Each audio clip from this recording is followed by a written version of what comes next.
Assalamu alaikum students, welcome to my YouTube channel Full Concept by Mohammad Tahir. आज के इस video lecture number 2 जो कि class 10 chapter number 1 chemical equilibrium से लिया गया है, इंतहाई इम्पोर्टेंट टॉपिक। इसमें आज हम डिस्कस करने वाले हैं लीचेट्रियल प्रिंसिपल। सबसे पहले हम इसकी कुछ इंट्रोडक्शन देखते हैं कि लीचेट्रियल प्रिंसिपल। अगर आपने मेरी प्रीवियस वाली वीडियो नहीं देखी है केमिकल इक्विलिब्रियम पे जो है ना वो बेस था, तो प्लीज़ वहाँ जाके मेरी वो वाली वीडियो भी देखे ताकि आपको कंप्लीट अंडरस्टैंडिंग हो। अगर आपने नहीं भी देखी तो भी मैं आपको इंट्रोडक्शन दे देता हूँ। हमने पढ़ा है केमिकल इक्विलिब्रियम के बारे में, रिवर्सिबल रिएक्शन के बारे में, इरिवर्सिबल रिएक्शन के बारे में।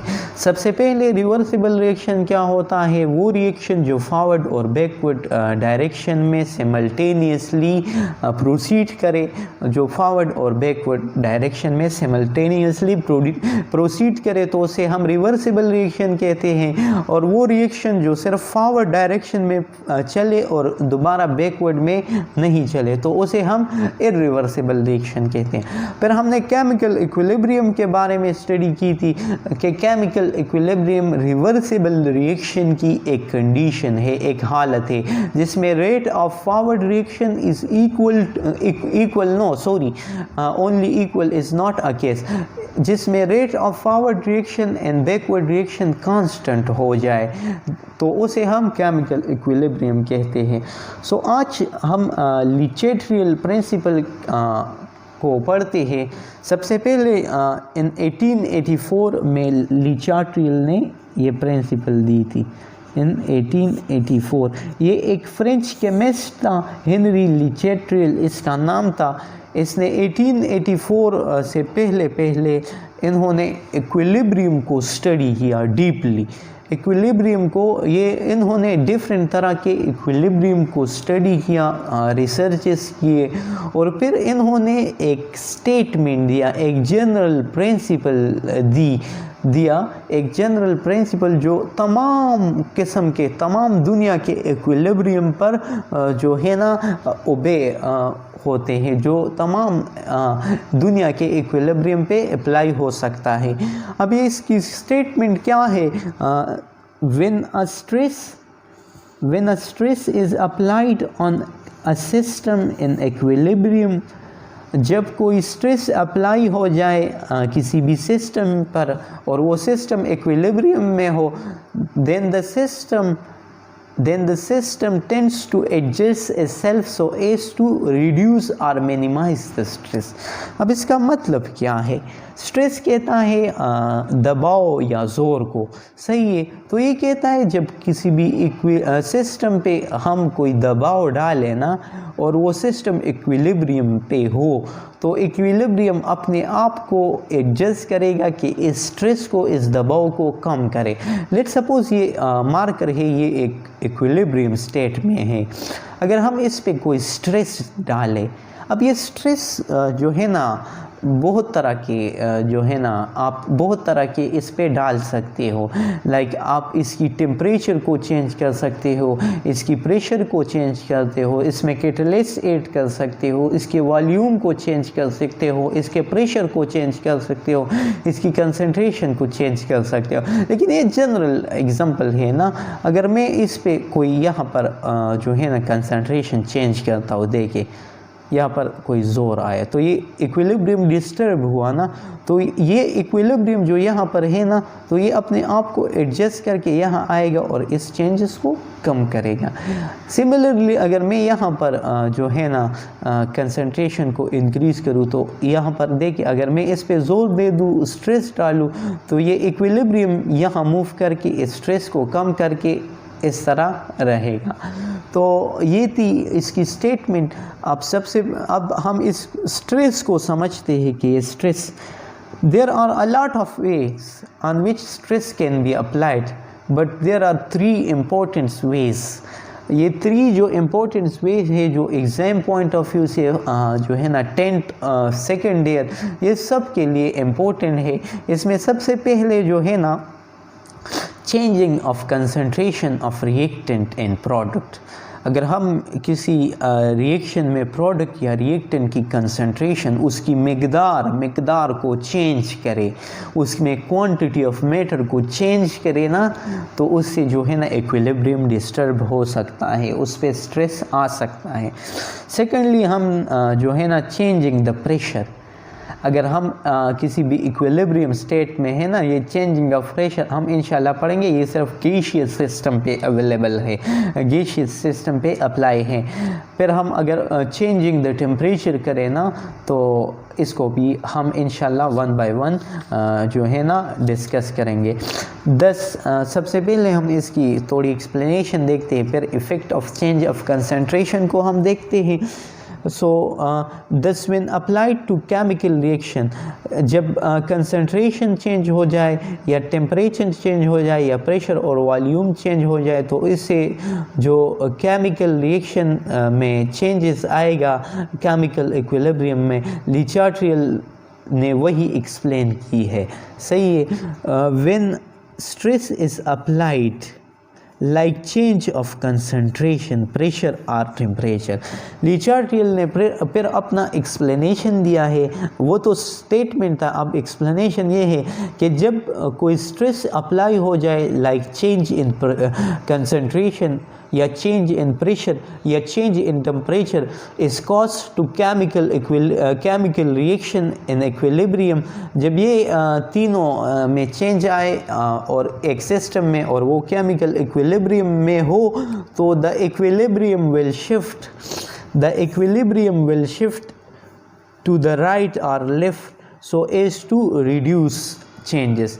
इसका एग्ज़ाम्पल भी मैंने आपको दे दिया, वो मार्कर वाला प्रीवियस चंद मिनटों में। तो ली चार्ट्रियल ने कहा कि जब कोई भी स्ट्रेस अप्लाई हो जाए, like change of concentration, change of pressure, temperature, जब काज हो जाए केमिकल रिएक्शन में और वो इक्विलिब्रियम पे हो, तो इक्विलिब्रियम या राइट तरफ जाएगा या लेफ़्ट तरफ जाएगा और उस चेंजेस को कम करेगा, ओवरकम करेगा। तो सबसे पहले इसमें हम स्टडी करेंगे about the effect of change in concentration. Effect of change in concentration क्या है? व्हेन कंसंट्रेशन ऑफ रिएक्टेंट, जब हमारे पास कंसंट्रेशन ऑफ रिएक्टेंट या product is change, the equilibrium will shift in the direction so as to minimize the change। जब कोई भी system equilibrium पर हो, कोई भी हमारे पास सिस्टम हो और वो इक्विलिब्रियम स्टेट पर हो और उसमें हम रिएक्टेंट की कंसंट्रेशन को या चेंज करें या प्रोडक्ट की कंसंट्रेशन को चेंज करें, तो इक्विलिब्रियम जो है ना वो शिफ्ट हो जाएगा और उस डायरेक्शन में जहाँ पर वो उस चेंजेस को ख़त्म करे, ख़त्म तो नहीं कम करे, ओवरकम करे। Okay, means concentration increase or decrease after equilibrium, means concentration या डिक्रीज और या इंक्रीज हो जाता है आफ्टर इक्विलिब्रियम। अब इसमें एक एक्सेप्शन है कि अगर आप किसी भी जो केमिकल रिएक्शन हो रहा हो और उसमें आप एडिशन ऑफ इनर्ट गैसेस डालें एज अ रिएक्टेंट, तो ये फिर फॉरवर्ड डायरेक्शन में मूव नहीं करेगा, क्योंकि इनर्ट गैसेस अनरिएक्टिव होते हैं और ये इक्विलिब्रियम स्टेट को डिस्टर्ब नहीं करता। तो ये इक्विलिब्रियम स्टेट को डिस्टर्ब क्यों नहीं करता? Because it is inert gases, ये किसी के साथ रिएक्शन नहीं करता। तो फिर ये क्या काम करता है? This can not affect equilibrium because this is unreactive gases, it slightly increases और डिक्रीजेस द प्रेशर। ये सिर्फ और सिर्फ प्रेशर को इंक्रीज करता है, वो भी स्लाइटली। अब नेक्स्ट हम पढ़ते हैं effect of pressure on equilibrium. अब अगर हम किसी भी इक्विलिब्रियम पे किसी भी सिस्टम की जो प्रेशर को चेंज करें, तो उसका इक्विलिब्रियम पे क्या इफ़ेक्ट होगा? नंबर फर्स्ट जो बात आपने याद रखनी है, it only effect gaseous equilibrium. Effect of change of pressure, जहाँ भी आप प्रेशर का नाम सुने स्टूडेंट्स तो वहाँ पर आपने याद रखना है कि it's only and only on gaseous equilibrium. Okay, means इसका मतलब ये है effect of change in pressure on equilibrium does not affect the equilibrium of solids and liquids। effect of change of pressure जो है ना वो equilibrium of solids को और equilibrium of liquids को इफ़ेक्ट नहीं करता, इस पे असर नहीं करता। ये सिर्फ और सिर्फ गैसियस सिस्टम पे ओबे है। किस पे? गैसियस सिस्टम पे ओबे है। एक और पॉइंट आपने याद रखना है, in gaseous equilibrium with the number of reactants, number of mole, यहाँ पर मोल्स आपने लिखना है, मुझसे भूल गया। In the gaseous equilibrium when the number of moles of reactant and product are equal then change in pressure does not affect the equilibrium। अब इसका क्या मतलब है? ये बहुत इम्पोर्टेंट पॉइंट है, ये आपने याद रखना है।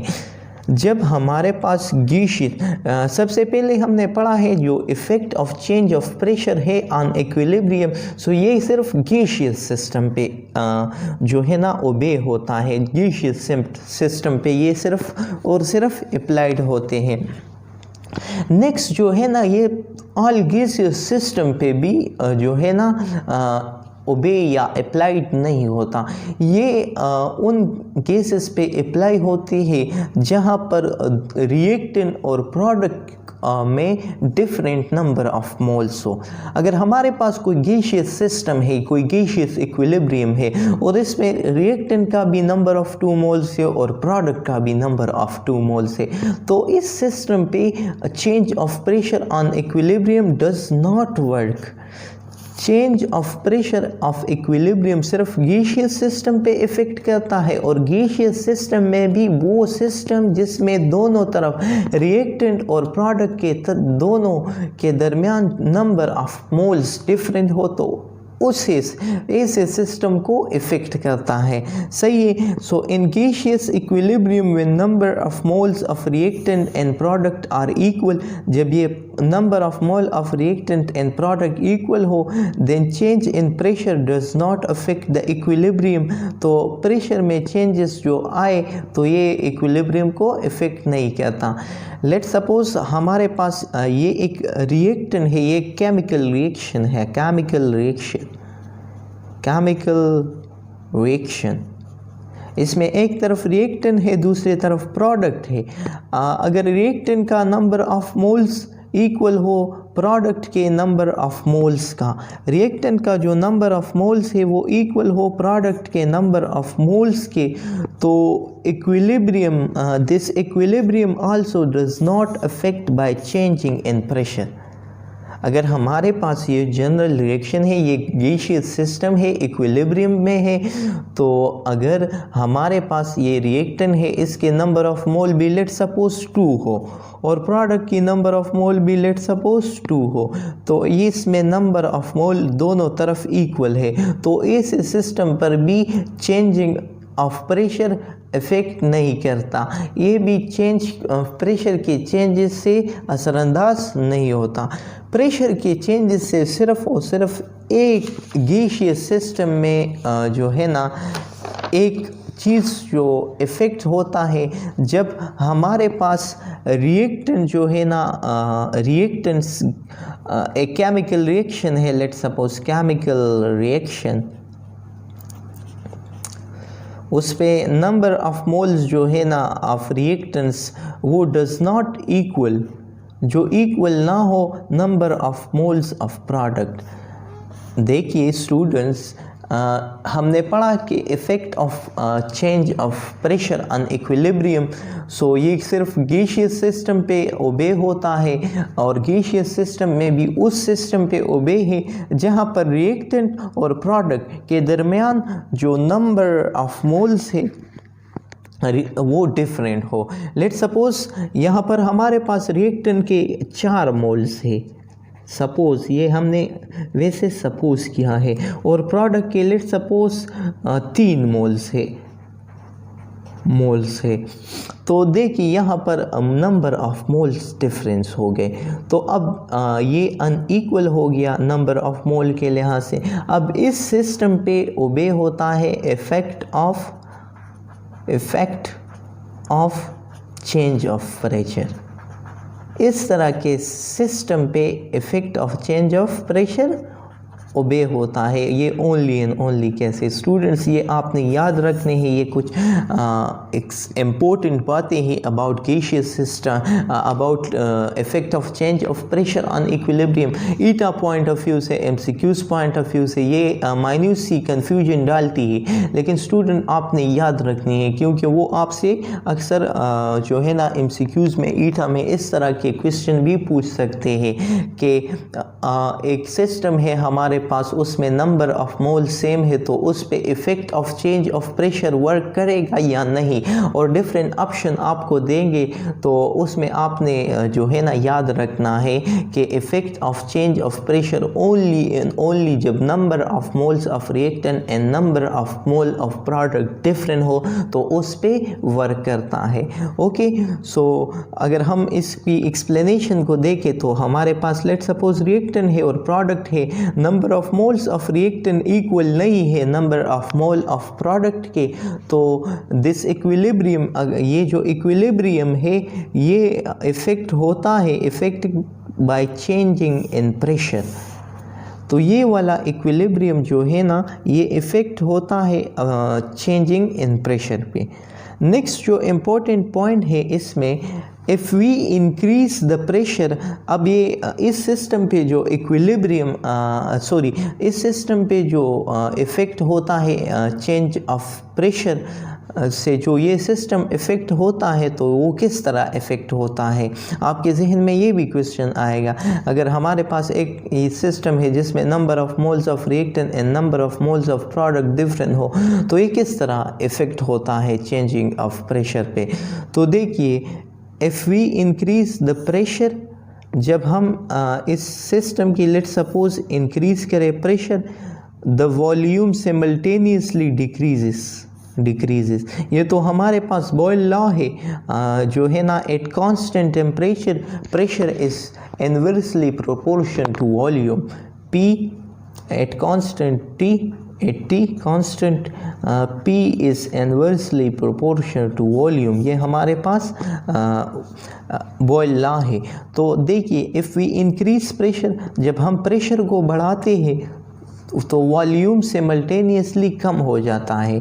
जब हम प्रेशर को बढ़ाते हैं तो उसकी वॉल्यूम, लेट सपोज़ ये हमारे पास एक कंटेनर है, अगर हम इसकी प्रेशर को इंक्रीज़ करना चाहते हैं तो इसकी वॉल्यूम को डिक्रीज़ करेंगे, तो तब इसकी प्रेशर इंक्रीज़ हो जाएगी।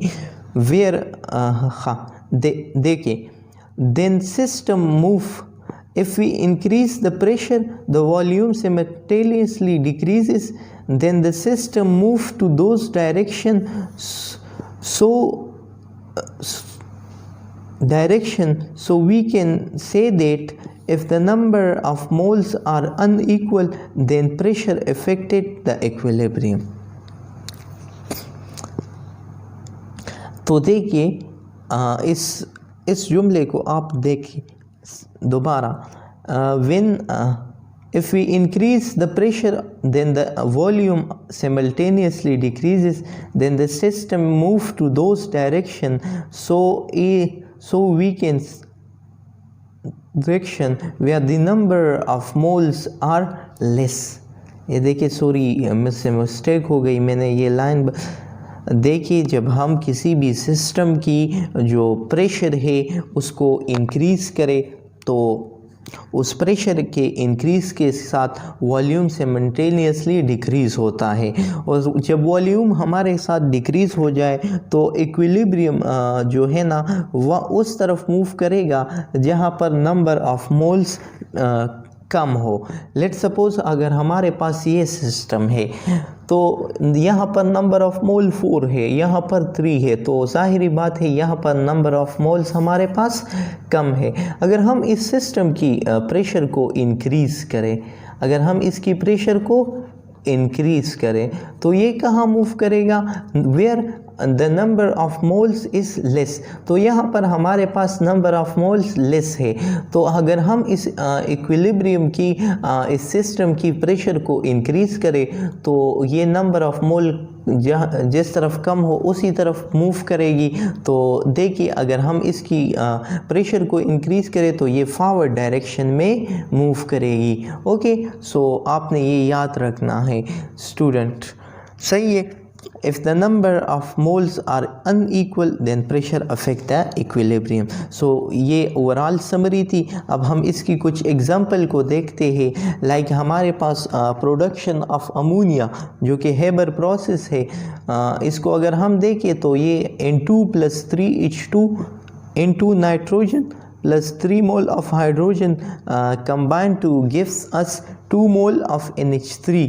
तो यहाँ पर अगर आप देखें ना तो रिएक्टेंट के तरफ पे ये यहाँ रिएक्टेंट होता है, यहाँ प्रोडक्ट होता है। रिएक्टेंट के तरफ पे 3+ यहाँ पर जो जब कुछ भी नहीं लिखा होता तो 1 स्टोइकोमेट्रिक कोएफिशिएंट है। अब ये स्टोइकोमेट्रिक कोएफिशिएंट क्या होता है, ये नंबर ऑफ मोल्स को रिप्रेजेंट करता है। इसके बारे में पूरा चैप्टर आप इंशाल्लाह class first year chapter number 1 में पढ़ेंगे। तो देखिए स्टूडेंट्स, यहाँ पर नंबर ऑफ मोल्स 4 है, यहाँ पर नंबर ऑफ मोल्स 2 है, तो नंबर ऑफ मोल्स यहाँ पर डिफरेंट है। अगर हम इसकी को देखें तो ये लेस नंबर ऑफ मोल है और ये हाई नंबर ऑफ मोल्स है, या ग्रेट नंबर ऑफ मोल्स लिख सकते हो। तो अगर हम इस सिस्टम की प्रेशर को इंक्रीज़ करें, प्रेशर को क्या करें, इंक्रीज़ करें, तो ये सिस्टम उस तरफ जाएगा जहाँ पर नंबर ऑफ मोल्स कम हो। तो ये प्रोडक्ट की तरफ नंबर ऑफ मोल कम है तो ये इस तरफ इन फॉरवर्ड डायरेक्शन जाएगा, फॉरवर्ड डायरेक्शन जाएगा।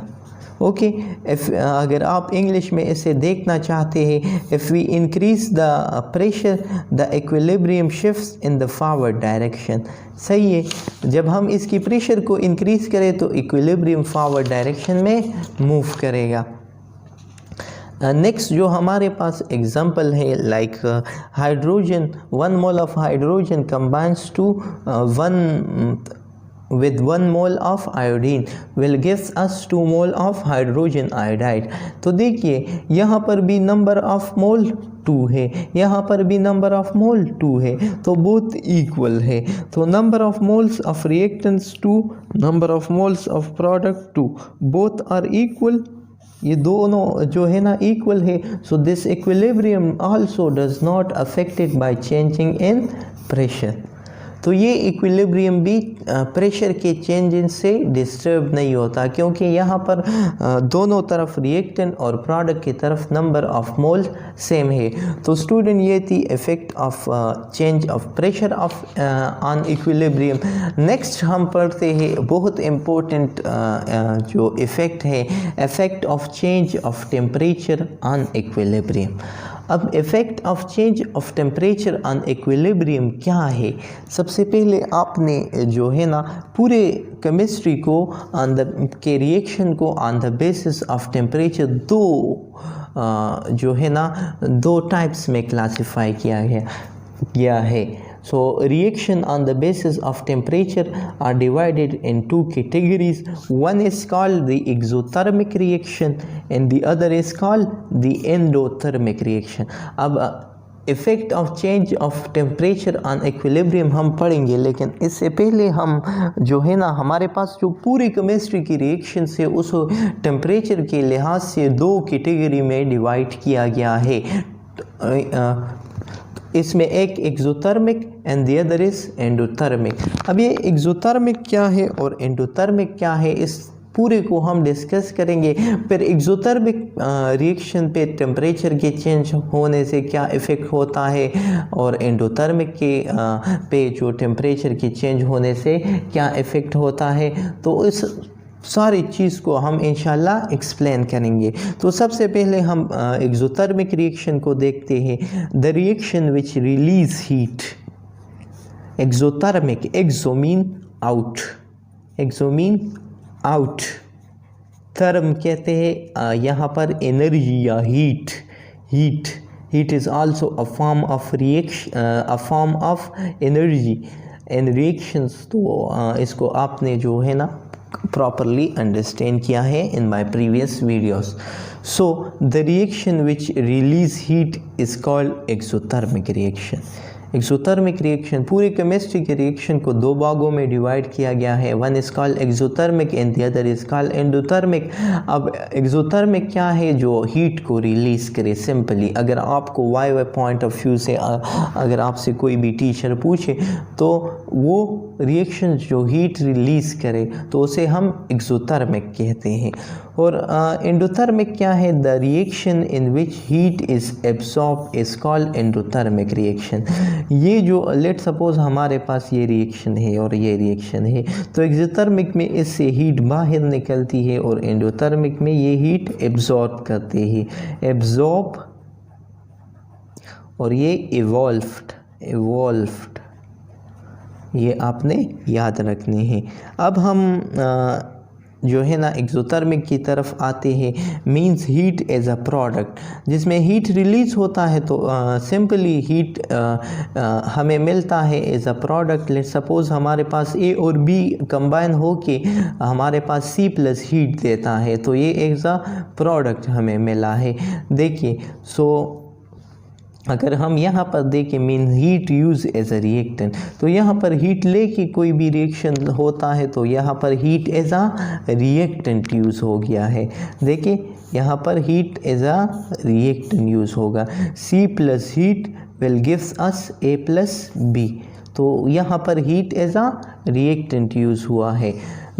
अब हम इसकी एक्सप्लेनेशन देखते हैं। अगर हम इस पे effect of change of temperature on equilibrium इस पे देखें तो देखिए सो इंक्रीज ऑफ